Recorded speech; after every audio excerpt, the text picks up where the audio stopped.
friends, thanks for joining me. Today I have a video for you using the cut files from June 2022, and as always we've got a good selection of cut files to choose from, and I've picked out the Nested Frames by Kim Watson, and you'll see later on how the cut file consists of lots of different little frames that are connected together, and it's really cute. But part of the frames are 3 words: memory, laugh and fun. And I'm going to just colour mine in. And as you can see here, I'm just using some yellow ink at the top there and a finger dauber. And I am just applying the ink over those particular areas. And then I'm blending them together to give a kind of an ombre effect. And the kind of look I was going for was really a kind of a summer vibe. My photos are of an air show that we went to with lots of hot air balloons, and it was just a really fabulous day and very, very summery. So now it's becoming a bit more clear as to what this cut file looks like. I just find it easier to colour the file whilst it's still on my mat. I don't mind doing this if it's dry ink, as I've just shown you there, but if it was paint I was going to use, I might be a bit more reluctant because it would ruin the mat, or at least the glue on there. And they're quite expensive mats, aren't they? So I do try and keep mine in good condition if I can. So I've gone ahead and measured out the frames that I wanted to use, so I could frame my photos accordingly. Because the frame's quite delicate, there's not a lot of margin, I did need them more or less the right size. And just to make the video a bit quicker, I just did that off camera. So you could do that a number of ways. You could go into the cut file after you've cut out the file that you want and the size that you want. You could break apart the cut file and then pick out the frames, and it will tell you, if you click on them, it will say, oh, this frame is 3.7 inches by 4.1 inches or whatever. So you can then resize them in your photo editing software. So I've used that gorgeous paper there that's already got a nice inky look to it. So it's hues of pinks and oranges, and there's a little bit of mint blue in the top right corner. So it just feels really summery, and I think that goes perfectly with my photos. But I did get one of my photos the wrong size there. So what you're seeing there is all the different types of balloons. There were loads of shaped balloons. In fact, I think there were about 200 balloons at the show altogether, which was amazing. We'd gone last year, but it all went a bit pear-shaped because we had a beautiful hot day. And, it was a really stunning hot day, but as often is the case in this country, it gets too hot and then you get thunderstorms. So in fact, the balloons didn't actually get very far in the evening. Whereas this year, it was kind of a bit more temperate all day, so quite chilly at times and sunny. But yeah, it got loads and loads of balloons go off in the evening. It was absolutely stunning.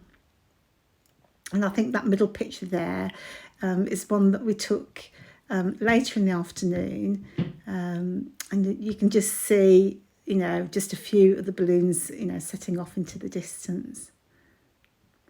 So I've used a mixture of the Pocket Life cards and one of the cut apart sheets just to fill in some of the frames. And what I was looking for is something I could use to add a bit of interest to some of those kind of blank spots.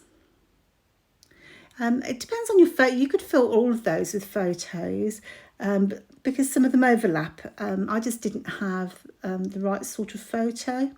It kind of would have disrupted, because I think they were mainly landscape photos I had. It didn't really quite work as I imagined. I had to cut quite a lot of the scene out, so hence why I've gone for pattern papers, the Pocket Life cards, just to fill in those blanks. And I'm just measuring those out, as you can see, just roughly, and then trimming them down. So I've measured out the one with the butterfly and then put it completely in the wrong place. I'd completely forgotten where it was going. So yeah, it was a bit dumb. I think it was only about 2 minutes apart, so I'd forgotten already. So look, I'm creating another card to go in there now. Oh well. So once you've cut them to size, I'm just using a bit of glue just to hold those into place. And so now my butterfly's, kind of a bit oversized now, a bit too close to the other butterfly, but hey ho, I'm going to go with it. But I like to use those. So the top right card that you can see there had got a banner in, so that was a Pocket Life card. And it's just nice to have something underneath and then layer something on top. So I need to refill my glue, I think. So yeah, later on I'll put on a little bit of journaling onto that one, so it gives it a nice bit of layering. So it's really easy. So the cut files made it a really easy layout to create, but one with lots of photos on potentially. So then I'm going to decide what kind of embellishments to put on there. So I think this is my fifth.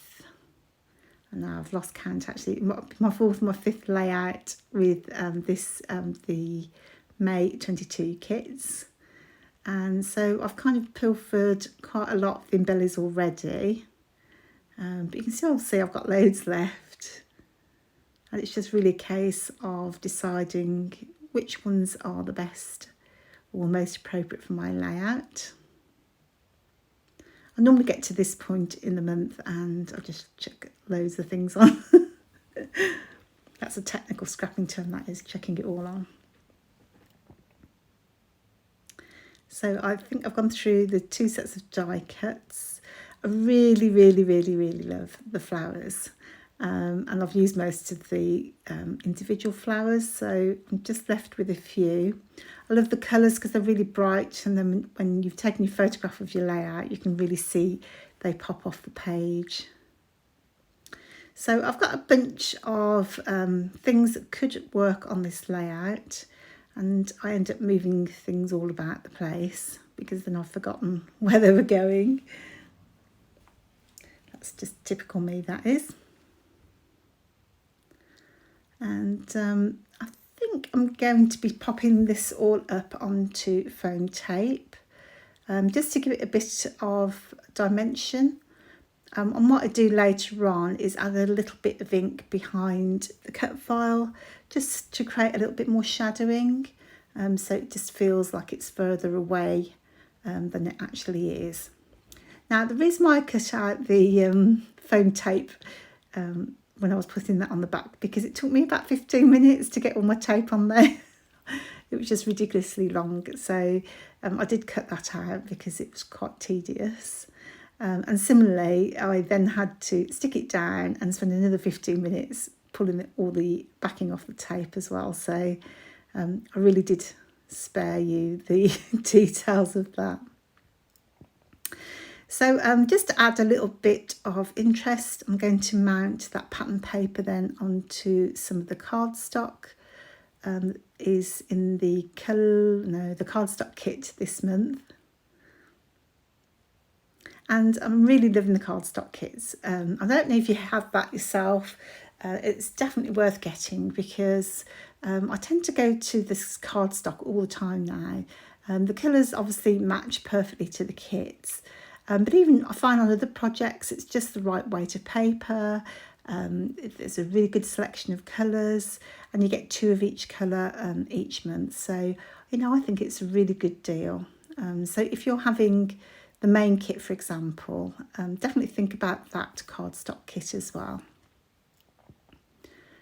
Because, say, it just stretch your supplies, and I just use it for all sorts of projects. I'm just finding it a little bit goes a long way. So as you can see here, I started to use some shimmers just to put behind and just deepen the colours of the background there. But I found what I needed to do is to have the cut file in place so that I knew where to add the shadows, and so I needed to stick everything down basically. So here's where I then had to add a bit more tape and then take all the backing off, and it just, I think if I'd have got some foam squares, it would have been a lot easier, but I've kind of run out of those. So anyway, I've stuck it down onto my background now, and it's in a case of the best bit is to do the embellishing. And I'm just going to pick out some of the bits and pieces from the die cuts, purely because I have used so much of the other products on other layouts and so on. I think this is a Heidi Swap sticker sheet, and these came in the Pocket Life kit this month. And they're great little phrases and sentiments on there. So, and of course the colours all match beautifully. And this is the sticker book. I believe that's from the embellishment kit. And there are 6 sheets of stickers in there, cardstock stickers. So heaps and heaps. So actually I haven't used too many of those. So I think I should be creating some cards, and I've got loads of birthdays coming up, so those will come in very handy. And I'm going to use one of the, I think it's one of the die cuts, and I just wanted to make a little banner to go under that flower. So I've just used a pattern paper scrap. And what I like to do is I like the linear lines of all the frames and the connections, and I just like 1 or 2 things that poke over the edges of those. So I think if you did too many, you'd lose the underlying structure, but just to have 1 or 2 things pop off the edge of those margins, and it just softens the margin and just makes it a little bit more interesting, I think. So I've tucked one of the flowers underneath, and then I'm sticking my banner down. And when I stick my banner down, I don't stick the entire thing down. I tend to bend it between my fingers so it kind of goes onto the page in a kind of a wave format. So it just gives it a little dimension and texture. And then that one went on a bit of foam tape. And I do like to cut away some of the white around the die cuts. And these were beautiful laser die cuts this month, so they do need a bit of white, to be for the laser cutting. But they're so precise; they're amazing. So I love those. And as always, you get a really good mixture in a pack, and there was loads and loads in there. So sometimes when you buy a pack of die cuts, they can be a little bit frugal, I think. So, but I think in the Hip Kit exclusives, you must get about 60 or 70 different items in there, which is amazing, really, because you think Kim and Kimberly have to literally go and design all those things, and they're not repeated, so they have to do that every month. And hats off to you, because you must be super efficient to do that every month. So I wanted to use as many of these as I could, because I think this will be my last layout with this kit. And I'm just going to add, I just wanted to mention that I'm going to add some shimmers below there. That shimmers is one of my favourites. We got it in a colour kit, I'm guessing last year, if not the year before. I use it all the time because it's now what's it called, Naughty or Nice, and I'm guessing it was Christmas 21, but it could be Christmas 20 that we got that. And if you dilute it with a lot of water, it comes out pinkish, and if you keep it kind of thick, it comes out reddish. So I just use it all the time. And I just wanted to add a little, deepen a little bit of the colour to the background. I just added a little snippet there of pattern paper, just for a banner. And as you can see, it was a really easy layout, so I really enjoyed it. And sometimes we just like an easy layout, don't we, to get the job done. So I'm just going to add some of the puffy stickers. I think these came from the main kit. I love those. I've been a bit frugal with them because I didn't want them to run out. And there you go, that is the final layout. As you can see, it was really easy, but I did scrap a few photos. I hope you've enjoyed it and you will give the cut file a try yourself. Love to see what you do, so join us over on our Facebook group and I'll see you there. Thanks for joining me. Bye bye now.